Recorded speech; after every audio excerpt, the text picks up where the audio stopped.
ఏరా ఎక్కడన్నా కనిపించారా? లేదమ్మా, ఇప్పుడంతా ఎత్తాను, ఎక్కడా కనపడలేదు. ఏమయ్యాడో ఎంతో.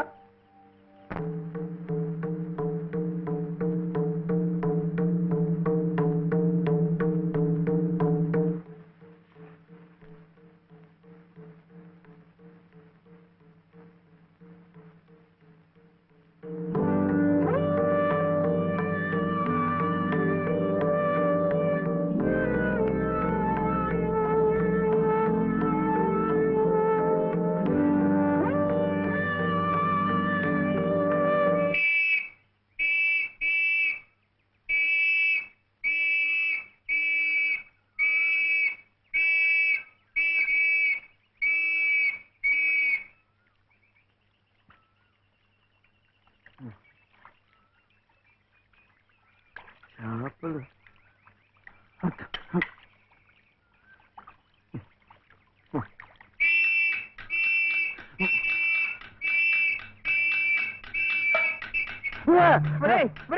ఏమిటో ఇది?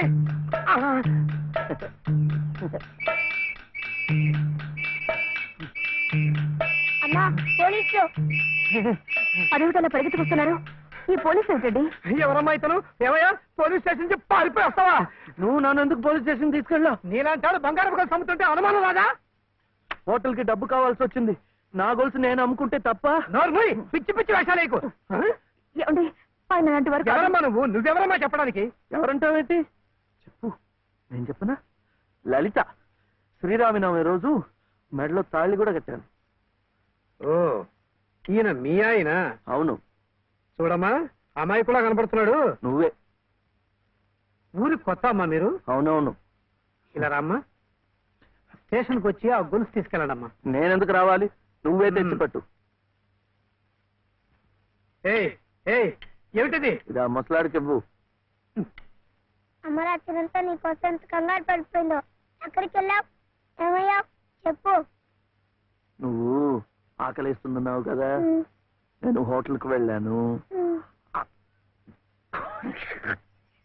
వెళ్ళి చెప్పు శివయ్య. ఆ హోటల్ వాడు నన్ను హోటల్ వాడు? ఆ హోటల్ వాడు నన్ను చెప్పు శివయ్య. వీడు ఆకలిస్తున్నారు కదా,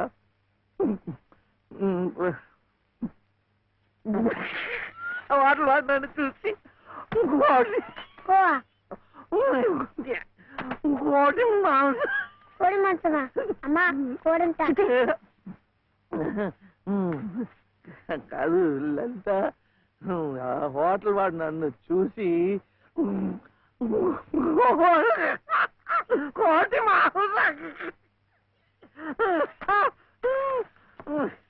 ఇంకా అడిగాడు?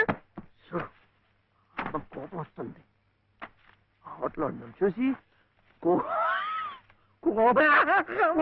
మేక మాంసమా? ఇంకే అడిగాడు? ఇంకే అడిగాడు? అమ్మా,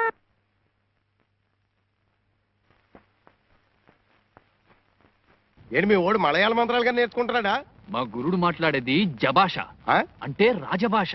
జపజల్లి జపజడవే అంటే బల్లి పడవే అని అర్థం. ఓ సిదా. ఎవడో బల్లి పడితే అదృష్టం అని చెప్పాడట. పొద్దు నుంచి డ్యూటీ వేసి కూర్చున్నాడు అక్కడే. అదేమో భయంతో బిక్కతచ్చి పడదు. చూసి ఏ నోట్లోనో కూట్లోనో పడుతుంది, రోగం కుదురుతుంది.